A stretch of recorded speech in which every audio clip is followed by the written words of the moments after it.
Marie was born into a poor, barren family that had lost all its status. Since childhood, she had to work hard to help her family live a happy life.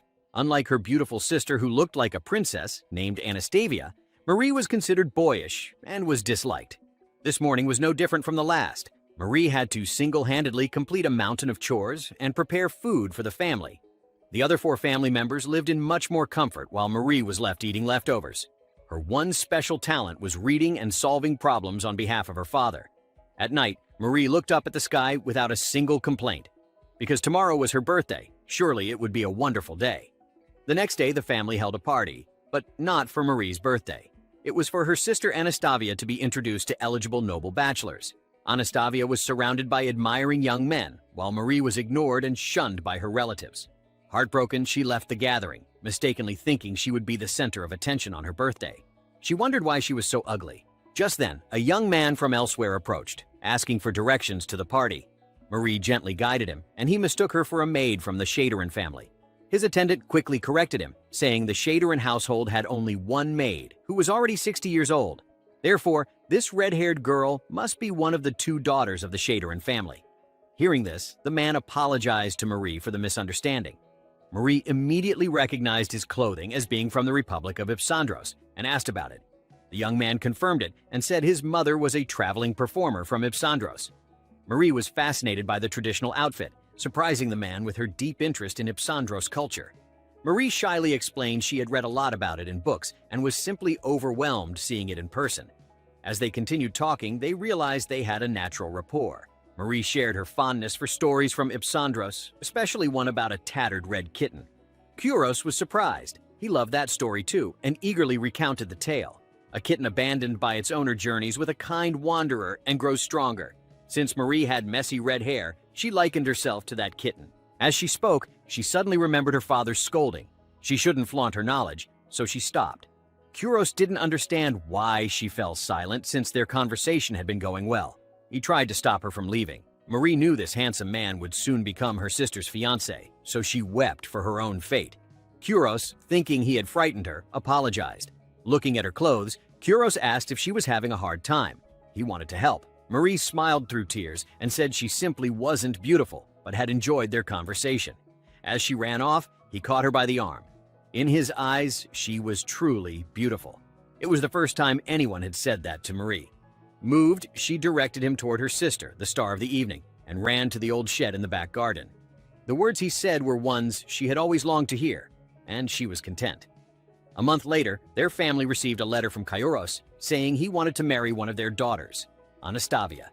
Duke Aferia declared that Count Kairos Granado, future duke and extremely wealthy, wanted to marry into their family. He immediately told Marie to write a reply and notify the surrounding nobles and relatives. Anastasia was annoyed to be forced into marriage with someone she didn't even remember meeting.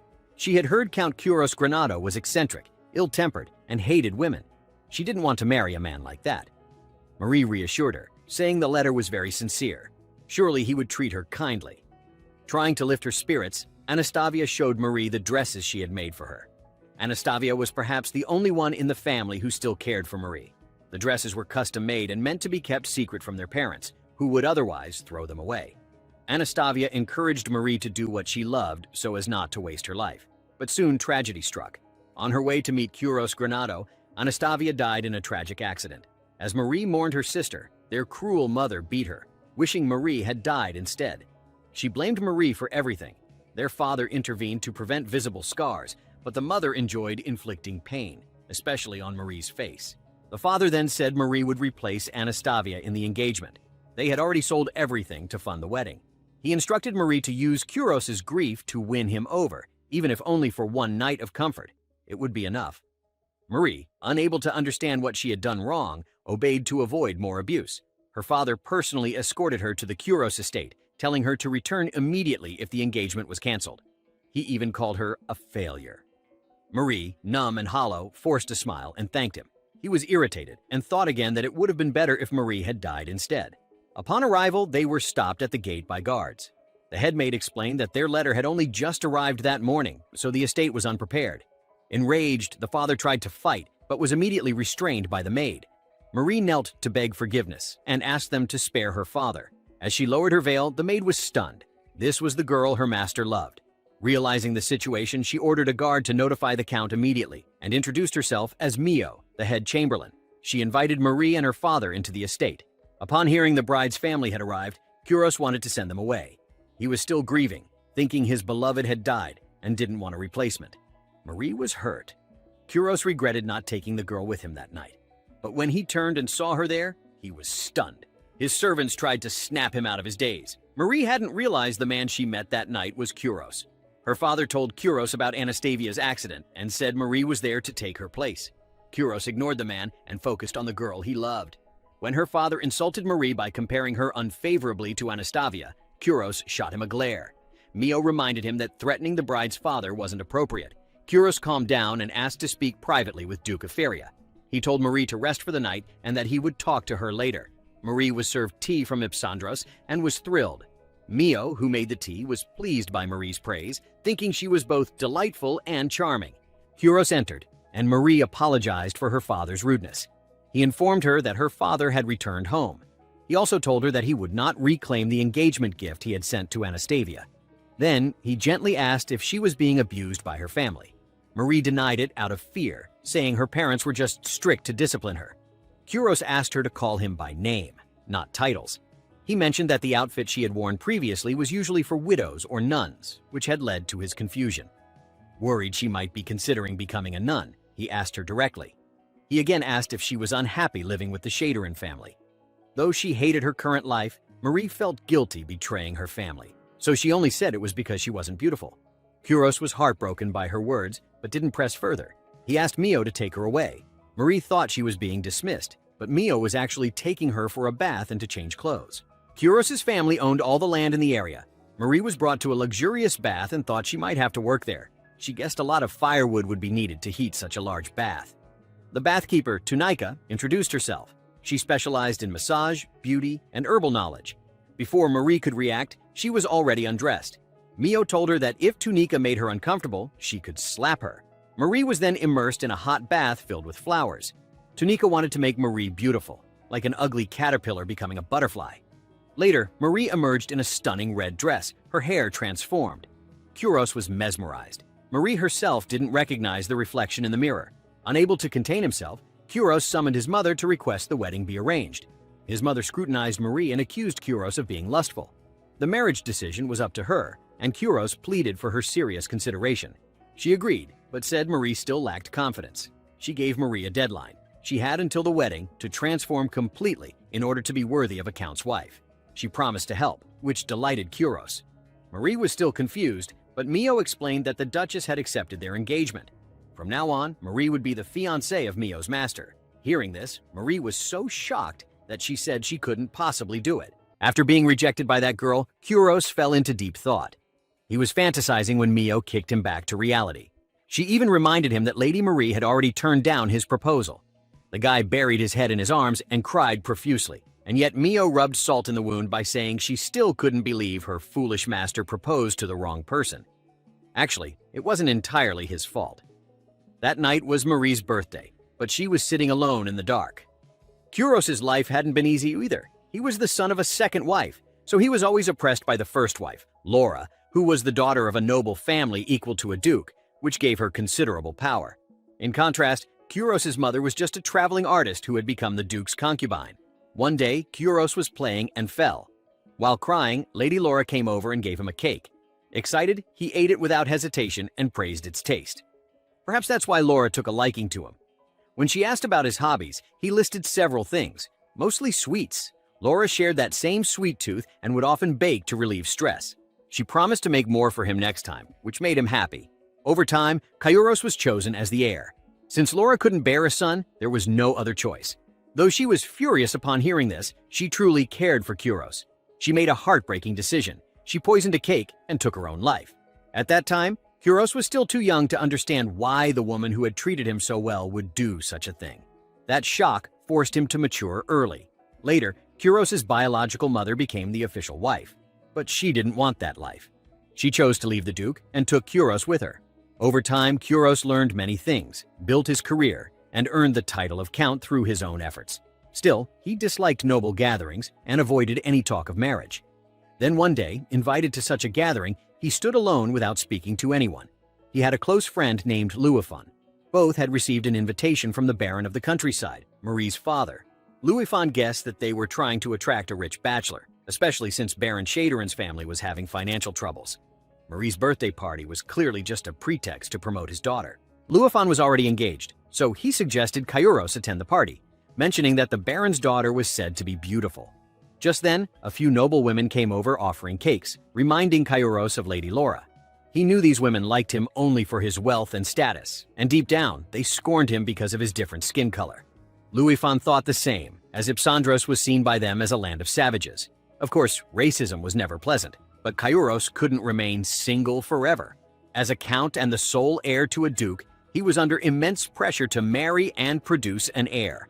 Louifon was curious to see what kind of woman could capture Kairos' heart. Kairos looked at the invitation from Baron Shaderen and decided to attend the party. He thought a poor baron's daughter would be easier to manage. If it was a marriage of convenience, he wouldn't have to think too much. That's what he believed until he met the girl with red hair. After talking with Marie, he learned what it meant to love someone sincerely. Wanting to talk to her more, he went to see the Baron and asked about his daughter. The Baron pointed to a blonde girl in a glamorous dress. Kairos mistakenly thought, since this was Marie's birthday, that she must be Marie. He assumed the girl he met at the gate was Anastasia. He searched the mansion for Anastasia but couldn't find her, so he rushed home and sent a proposal letter to Anastasia. When he received a reply from the Baron's family, he was overjoyed that he would meet the girl he loved again. He carefully prepared everything for the engagement, even making a hugging pillow embroidered with "Anastasia is the love of my life." He thought he was about to find happiness. But that same day, he received terrible news. The carriage carrying the bride had crashed, and Anastasia had died. Kairos was devastated and became a hollow shell of himself.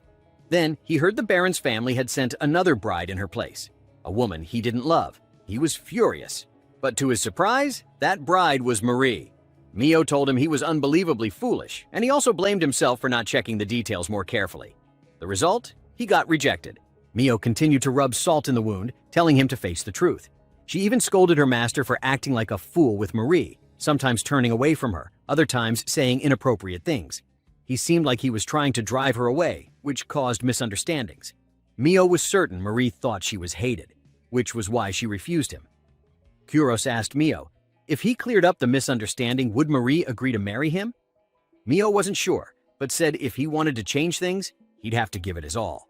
Realizing this, he gathered the courage to tell Marie everything. Meanwhile, Marie was still dwelling on negative thoughts. When she saw Kairos, she quickly apologized, not realizing they were there to apologize to her. Kairos looked at Marie's beautiful face and froze. Mio had to kick him to snap him out of it. What a brutal maid.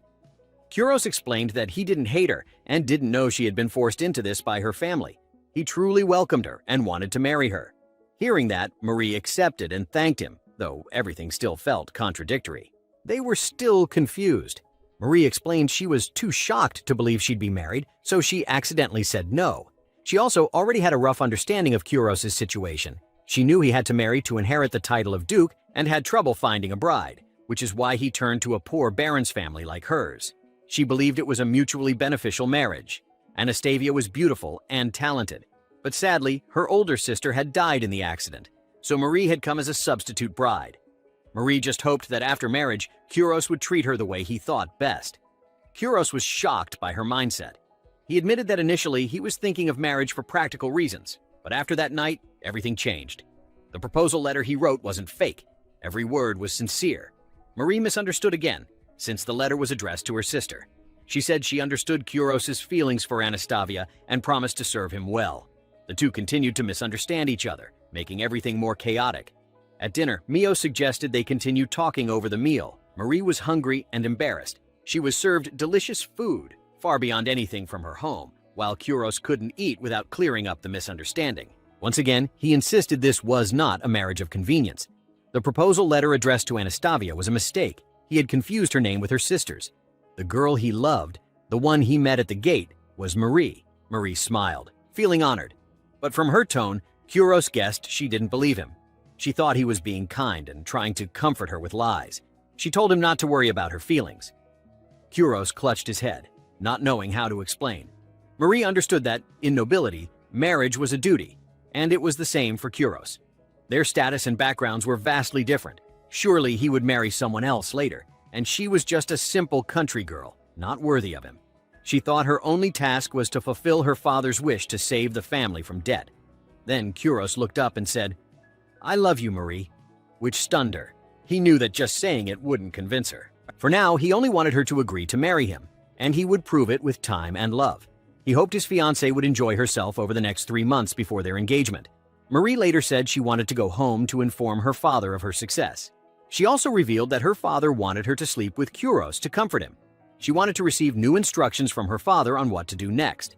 Both Kuros and Mio were furious. Kuros was too shocked to speak and stormed off. After discussing it with her master, Mio forbade Marie from returning to that house. If her family wanted to visit, they would need Kuros' permission. He couldn't accept his fiancée's suffering any further. Mio encouraged Marie to be more confident in herself. She was beautiful. That night, Marie slept on a soft bed and was thrilled. Everything felt like a dream, like a fairy tale. And if it was a dream, she didn't want to wake up, because it was a happy dream. The next morning, Marie woke up and planned to chop wood and carry water. The maids came in to greet her, surprising her. Out of habit, she bowed to greet them, leaving Mio speechless. Mio explained that Marie was now Kuros' fiancée, so from now on, the 2 maids, Ilza and Hannah, would take care of her every day. Marie appeared worried because someone like her was being served by 2 maids. Since she wasn't used to it, she felt scared, although this was common in noble circles. She put on a confident smile to greet the 2 maids. However, they looked confused, surprised that a mistress would greet her servants. The 2 had been born into knight families in the royal capital and came here upon the recommendation of the 3rd prince. Hearing that, Marie grew excited and wanted to hear their story. Yet the 2 of them gave Marie the same feeling as her own parents, making her unsure what to say. At that moment, Mio called her to breakfast.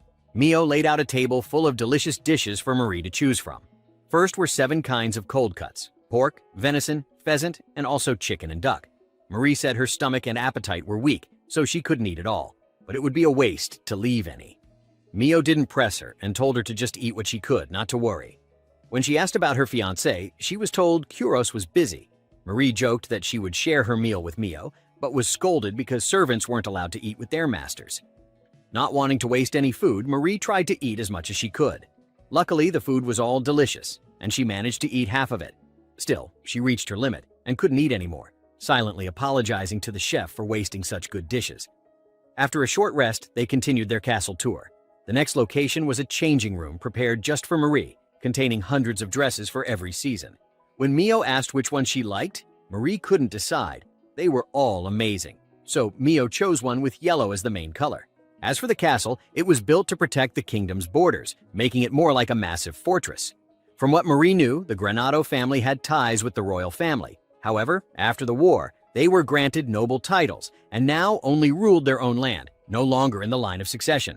Because the territory was so vast, behind that door lay a massive mansion. Interestingly, it was designed in the personal style of Duchess Lulu. The first floor had bedrooms and a kitchen for the staff living there. Everything was so wonderful that Marie was enchanted. As she walked, she happened to run into the same gate guard as before and went to greet him. Thomas was shocked that the young lady remembered his name after meeting only once. Marie apologized for her father's rude behavior. Thomas was delighted and introduced himself again. To his surprise, Marie correctly guessed that his name was based on a story from Lu Hop Island, his hometown. He praised her for being so knowledgeable. Just as he moved closer to her, Mio tackled him to the ground, reminding him that Marie was the master's fiancée. Inside, Marie asked whether Kuros did business with other countries, because she noticed items from all over. Mio explained that the master only traded with the Republic of Ipsandros, and the strange items were personal belongings of the staff. In general, many nationalities lived here, forming a multicultural community. Though many criticized this, Kuros continued to hire talented individuals regardless of background, which was why they were all so devoted to him. When Marie asked where Mio was from, Mio shared that she had simply been an abandoned child, not as special as Marie had assumed. Overall, Mio had lived an interesting life and no longer dwelled on the past. She said that when the master was small, she often comforted him to stop his crying. Marie wondered how old Mio really was, since she looked so young. In short, most of the servants here came from poverty, except for Ilza and Hannah, who were deemed worthy to serve Marie. Marie wanted to hear stories from other countries, but didn't want to trouble them, so she followed Mio's arrangements. That evening, Marie was served tea, but she wasn't used to drinking it that way. She asked for milk to be added, surprising the two maids. Wouldn't that ruin the tea's flavor? They laughed, finding this drinking style amusing. Marie assumed it was an issue of noble etiquette and didn't realize they were mocking her. She thought they simply disliked milk. That night, she couldn't sleep, wondering whether her fiancé was also busy late into the night. At that very moment, Kyros was thinking of her too, wondering if she was enjoying herself. He had many tasks to handle tomorrow and felt sad that he hadn't been able to return home yet. A few days later, Marie began getting used to her new life. Each day, she was served plenty of food, especially fresh vegetables. She asked Mio where they were bought and was told they were harvested from the garden. Johann, the man in charge of growing the produce, could supply the estate daily. Marie asked Mio to take her to the garden, but Mio was busy, so Ilse and Hannah were the only option. Marie saw it as a chance to grow closer to them. At the garden, Marie was amazed. Johann came over to greet her. She saw he was growing tomatoes and made a few comments. Johann was surprised that a lady knew the right season for planting them. Marie said she used to grow vegetables at home. It was cheaper than buying them, and the surplus could be sold. For a poor family like hers, the garden had been a lifeline. However, tending it was difficult because of pests. Johann offered to show her around, which delighted her, but Ilse and Hannah shouted, saying it would dirty her clothes. They added that gardens were for viewing, not walking into. They continued speaking rudely, even to the old gardener. Marie couldn't believe how impolite they were. She could endure their mocking, but Johann didn't deserve that. She wanted to apologize, but hesitated, worried about dirtying the shoes the Count had given her. That night, she couldn't sleep and went outside, running into Kyros, who had just returned from work and hadn't had dinner. They sat down to talk. He said she was getting more beautiful. She replied that she was being spoiled too much, and he teased her. Her heart began racing when Chef Topo and Mio brought food over. Topo didn't seem to like Marie much. Kyros told him to prepare the same dish for Marie. She tasted it and praised it as always delicious. Topo burst into tears, thinking she was lying. She had never finished a single meal he cooked. Turns out he had misunderstood and thought her waste was due to bad cooking.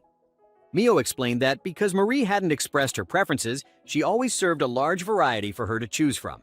Realizing Marie actually liked his food, Topo felt relieved. Kyros comforted him and was offered dessert in return. Kyros asked if his fiancée had any other concerns. She looked serious before saying that Ilse and Hannah had taken good care of her. Kyros said they had been recommended by a friend of his.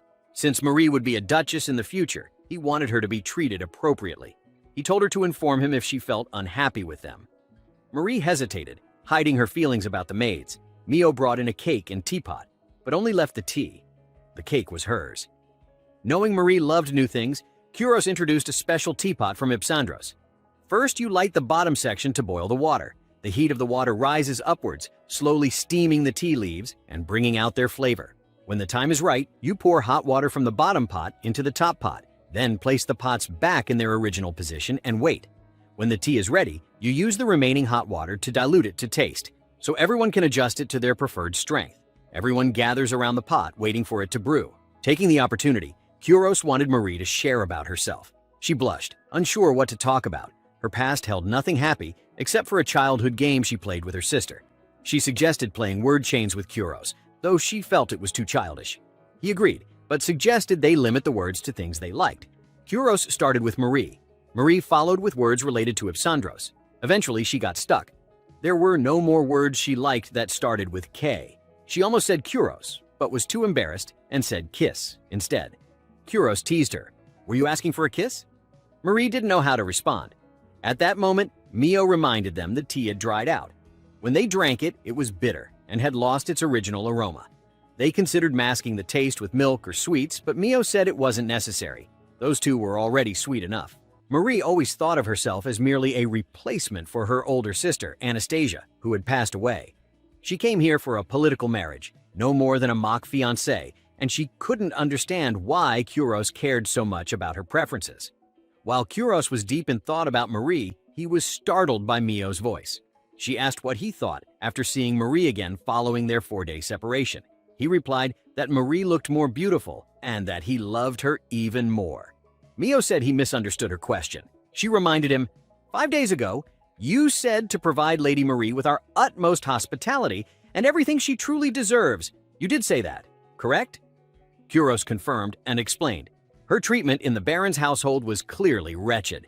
Marie believes herself to be ugly and unworthy of love. So I wanted to give her every luxury she desires so she can build some confidence. I wanted her to know that she is worthy of that. But Mio countered, no matter how many luxuries you pile before her, Lady Marie will likely avoid them. I'm an abandoned child, but I was lucky to be taken in by Lady Lu Liu. I was elevated to head chamberlain of Granado Castle, far beyond my status, by you, master. For that, I owe you a great debt. That's why I can understand a bit of what Lady Marie feels, what it's like to go from a life of oppression to living in a gleaming castle, and the fear that brings. The sudden appearance of a charming prince, all the dresses and shoes bestowed upon her. She wonders if it's just ephemeral magic that will disappear one day. Kyuros assured her, it won't disappear. Marie is beautiful and intelligent. He told Mio, you're a brilliant head chamberlain, and Lu Liu thinks of you as her own daughter. That isn't magic, that's reality. Tomorrow he would have to leave the castle again for business. He wanted Mio to make sure Marie felt comfortable. Mio requested authority over personnel matters, which Kyuros granted. Now that she had permission, Mio wanted to act quickly. The next morning, Mio brought a modest breakfast suitable for Marie's appetite. After eating, Marie had tea. Mio joined her. While Marie was dining, she had her work as her server, but she could accompany her for tea. This made Marie very happy because she had been wanting to have tea with Mio for so long. Marie guessed that if Mio was here, Sir Kyuros must have left. But Mio said she'd swapped assignments with Ilza and Hannah, who were now attending the master. She believed it was better that way. Marie agreed. Ilza and Hannah would be happier serving true nobility. Topo arrived with his latest culinary experiment, a blancmange made with almond flour and fresh milk. He offered some to Marie and also urged Mio to try it. Marie found it very jiggly and delicious. Topo's food really is the best in the world, she exclaimed. Topo got excited and wanted to make enough for everyone in the castle. Marie told Topo to wait because Ilza and Hannah might not like milk. Mio said she hadn't heard anything about that. Marie explained, when I asked for milk in my tea, they said that was a novel way to drink it, so I assumed they didn't like milk. She asked Topo if he could make it without milk. Topo understood and agreed to try. Mio realized they had mocked Marie, but Marie had simply misunderstood. Then Thomas arrived carrying a box and said he was taking it to Lady Marie's room. Mio asked what was inside. Thomas said it was from her family, the house of Baron Shaderin. Mio grew angry, demanding why he delivered it directly when Kyuros had ordered that anything from the Shaderin household must first be approved by her attendants.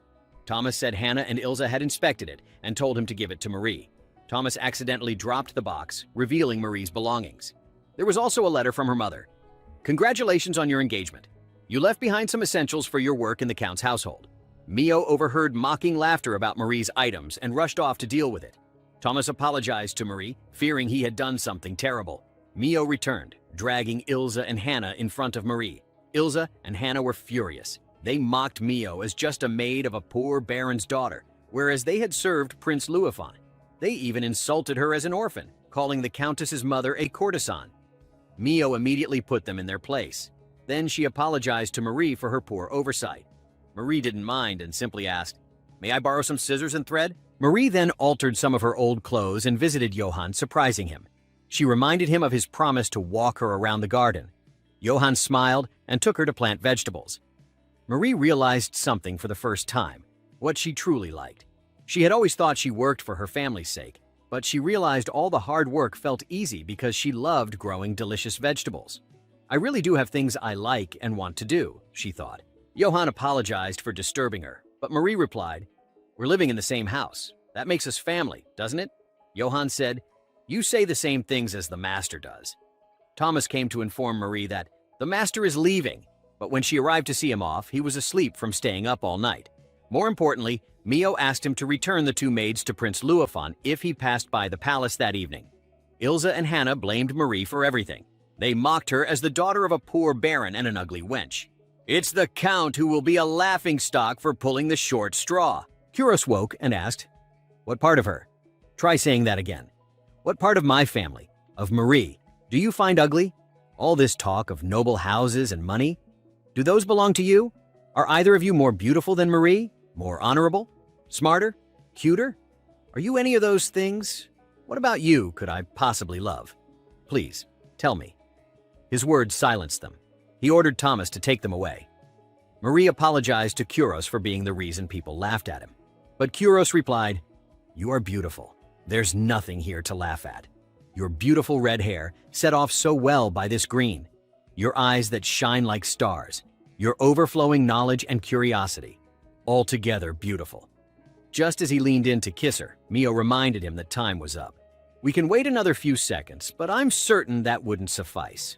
Lord Kuros was headed to the royal palace for a ceremony and would be away for 10 days. When he returned, they would begin formal arrangements for their engagement. Later, Marie received a letter from Prince Louisfon.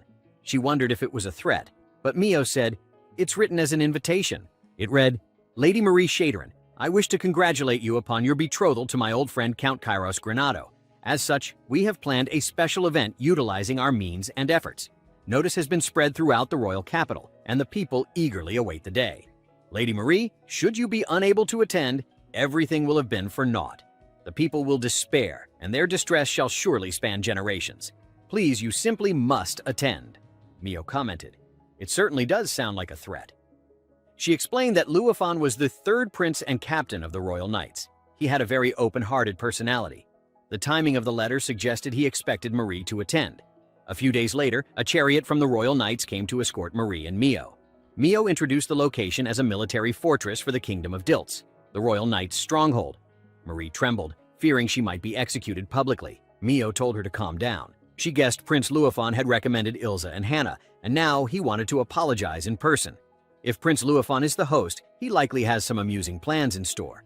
Monster scares, a rain of onions, or maybe a pool full of jelly. Marie wondered, just what sort of person is Prince Louisfon? Mio explained that he wasn't a villain. "Since we're here, let's enjoy the fun. It's lively.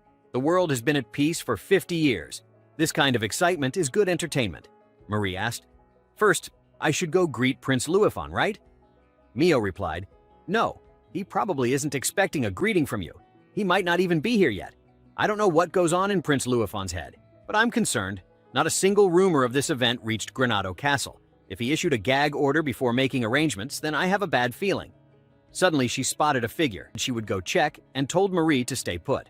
She feared Louisfon might have had someone dress as him to lure her away, so he could appear and surprise Marie. She instructed Marie not to move from that spot. After Mio left, a fruit vendor asked Marie not to stand in front of his stall. She saw a sign, "Looking for contestants for an apple peeling contest." Intrigued, Marie wanted to join. The vendor said, "That's unusual. I thought noble girls didn't use knives." Marie wondered, if a noble's wife peels apples, would that make her husband a laughingstock too? The vendor didn't understand, but said, "We have to peel apples before eating them." He touted how delicious his apples were. Approved by the knights. Marie smiled and entered the contest. If she could peel a whole apple within the time limit, she would win a whole box of apples.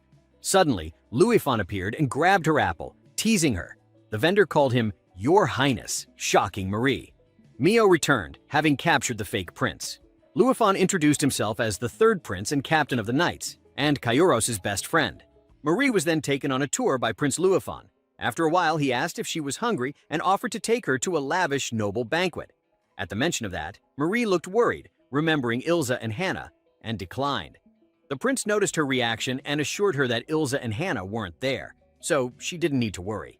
He also sincerely apologized for introducing them to Marie without knowing their personalities.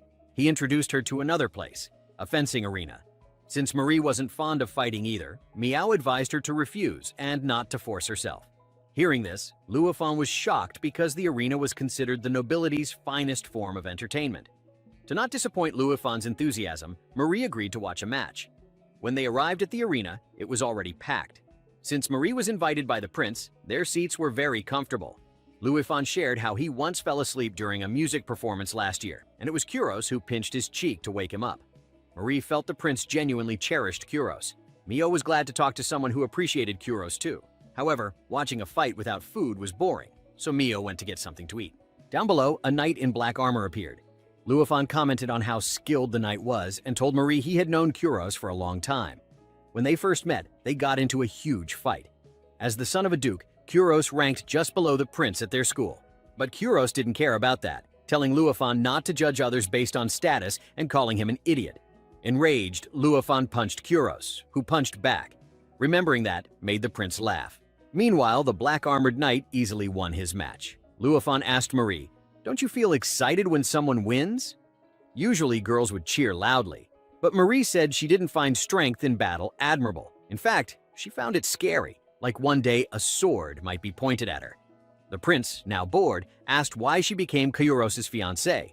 Marie didn't know how to answer. She couldn't admit she was just a substitute for her older sister.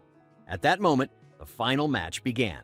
As expected, the black-armored warrior won in just a few moves. Instead of rushing to take the championship cup, he first checked on his opponent. Marie thought that if Kyros were the one fighting, she might have enjoyed the match more. Mio cheerfully revealed that the black-armored knight was actually their master, Kyros. Since she had cared for him since childhood, she recognized him immediately. To confirm her guess, she loudly praised Sir Kyros for being so charming, causing a stir in the arena while they ducked down to avoid being seen. Exposed, Kyros removed his helmet to greet the crowd. Every nobleman in the kingdom was required to learn swordsmanship at least once, so Kyros had trained hard since childhood for self-defense. Hearing that, Marie smiled, which pleased the prince. He told her it was her best expression that day. Later, as they were about to meet Kyros, they saw a line of noble ladies confessing to him. They believed his fiancée had died and thought this was their chance. However, they were all targeting his wealth, calling him savage-blooded. But marrying a duke would elevate their social standing. Furious at their insults, Marie declared she was the one engaged to the count. Mio stepped in to stop the shameless girls. Marie couldn't accept what had just been said. To her, Kyros was kind and always playful with her. Inside the room, Kyros was confronting Louifon about why he arranged for him to join the fencing match. Apparently, Louifon planned it to learn more about the couple's relationship. Just then, Marie entered to congratulate Kyros on his victory, making him think he was hallucinating. Louifon explained that he had invited Marie there, initially hoping she would enjoy the arena, but she showed no emotion. Kyros assumed Marie didn't like violence. He never wanted to force her to live by noble values. Her own priorities were what mattered. Louifon thought Kyros was too smitten with her, but also noticed Marie didn't seem happy about it. He said she was merely a substitute in a political marriage. He asked Marie, "Would you get engaged to just any man?" The question confused Marie. At first, she just wanted to help her family, but over time, she developed feelings for Kyros. Louifon couldn't see that in her expression. Kyros stepped up to defend Marie, demanding that Louifon stop talking. Louifon said he was happy when he heard his best friend was getting married, but it turned out to be a political deal. He called Marie a pawn of her parents. Kyros, angered, questioned if this had been Louifon's true intent from the start.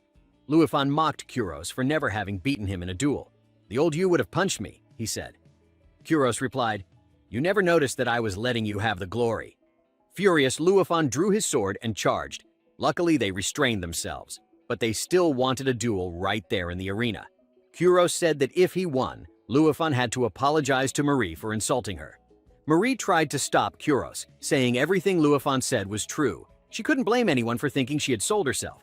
She admitted she had been foolish to follow her parents' orders, and she couldn't stand seeing Kyros mocked because of her. She apologized for not being worthy of being his wife. Seeing her cry, Kyros comforted her, saying Louifon mocked him because he thought he was in unrequited love. He guessed Louifon couldn't stand seeing his rival brought low.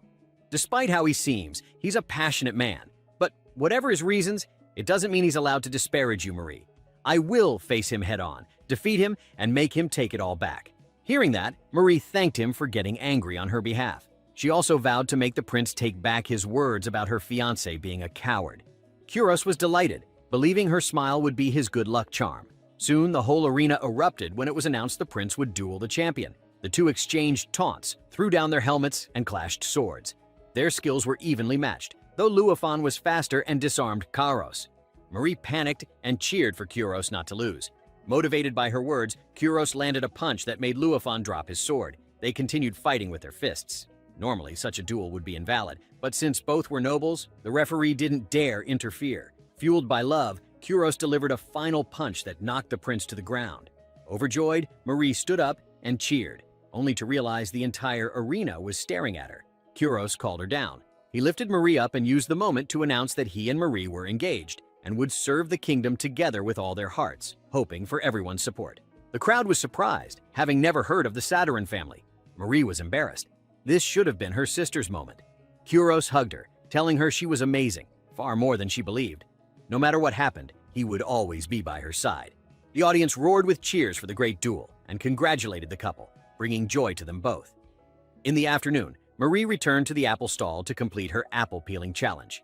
The shopkeeper happily agreed, but this time, Kyros snatched the apple. He insisted on joining her. Luifan also showed up to apologize to Marie. Kuros handed the prince an apple to try. Marie then showed both of them how to peel apples quickly. She was skilled at it since she always had to save food to get even a small portion. Luifan asked Kuros, "Are you that happy?" Kuros answered, "Yes, I'm very happy. As long as Marie is by my side, every day is a joy. Even if she doesn't love me now, I believe in time she will. We'll become a real couple. Even if it takes years or decades, I'll make her happy until I die." Marie was moved by those sweet words. Luifan, satisfied, left. Marie called him back, saying she wanted to hear more about her fiancé's good qualities and asked the prince to tell her more about Kairos next time. Luifan apologized for everything, then realized the apple Kuros gave him was fake. It almost broke his teeth. That evening, Mio asked Marie to return with the butler, while she stayed with their master a bit longer. Kuros told Marie that he had never beaten Luifan in fencing before, but thanks to her encouragement, he won this time. Before leaving, Marie kissed him on the cheek and wished him good night. Kuros was stunned for a few seconds, then chased after the carriage to ask about the kiss, but failed. There were 2 months left before her political marriage. Still, Marie hoped that one day she and Kuros could be a true couple, united by love. Meanwhile, Mio looked extremely worried. She had stayed behind to deliver a letter from Marie's family to her master. After reading it, Kuros was furious. Are they really her biological parents? The letter read, "You good for nothing with your hideous red hair, apologize to Anastasia and die." Her mother wrote nothing but horribly abusive words, and her father wanted her to return home to work immediately. Kairos wondered, would parents really tyrannize their own child this much? He ordered Mio to investigate something. A month had passed since the night's festival that had struck like a storm. The weather was lovely. Today seemed like it would be a good day. Butler Wolfgang came to see if Marie was awake, and once again he lost as Marie had risen earlier than him. Tilly, Wolfgang's niece, ran in and hugged Marie. Wolfgang apologized to Marie, saying that Chili was still just an apprentice. Marie told him not to worry. She liked the little girl very much. Mio had other business again today, so Wolfgang was her attendant. He asked what she planned to wear today. Marie chose a blue dress, perfect for the clear, beautiful weather. Silly thought Marie was too cute. Wolfgang said, if the master were to see you, he'd embrace you before even realizing it. Hearing that, Marie blushed. Lately, she felt strange. Whenever she thought of Lord Kairos, her heart beat faster. Silly pulled Marie toward the gate to welcome Kuros home. Tapo saw them and came out to greet Marie as well. He would make her a parfait to share with the master. Johann also arrived to give Marie a bouquet. She thanked him and continued toward the gate with Silly. When Kairos saw Marie, he smiled and asked about the flowers in her hands. She explained that Johann had told her to bring them, and she thought Johann wanted her to give them to him. Kairos said, "They aren't for me. They're an accessory for you, Marie. Though, in a way, they are a present for me as well. You are like a flower personified. I nearly embraced you without even realizing it." Marie's face turned red, and she told him, "Please don't tease me like that." Kairos replied, "I am not teasing you. You have grown even more beautiful." That night, Marie thought she could have dinner with Kairos, but he had already gone out again. The betrothal ceremony was coming together nicely, but she was still nervous because aside from helping her father and what she learned in school, she didn't know much. At times like this, she would read The Tale of the Raggedy Red Cat when she felt anxious. But when she opened it, the pages had fallen out. She asked Butler Wolfgang to help mend the book. He took her to the library, where they unexpectedly met Lady Liu Liu. Liu Liu asked Marie, "What brings you to the library so late?" Marie answered, "My book has fallen to pieces, and I'd like to mend it." She stepped inside and was amazed at the number of books. Liu Liu noticed Marie seemed to like books, just as she did. Liu Liu was there for research, though her spelling in Dilcian was still shaky.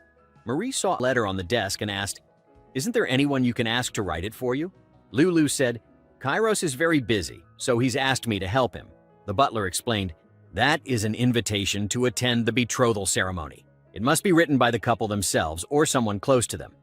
Marie asked, "Would it be wrong for me to write them?" Liu Liu was delighted to hear this, and surprisingly, Marie could write the invitations in Ipsian. Wolfgang explained that Lady Marie loved Ipsandrian stories and had come to mend her book. Seeing the Raggedy Red Cat, Liu Liu felt nostalgic. Marie's older sister had read it to her when she was young. She loved that book dearly, and her sister had apparently learned Ipsian from their late grandmother. But Marie's father claimed the grandmother was an eccentric layabout who studied foreign languages, insisting that women didn't need academics, and blaming her solitary, uncharming life on her dabbling in academics. Liu Lu completely disagreed, saying, "A clever woman who knows other languages would be quite the catch for merchants and the nobility. Though Ipsian isn't very practical unless you trade with them. Flarian and Shannon are languages usually reserved for barons." Marie said she could also speak those languages, having learned them on her own. Liu Liu was astonished.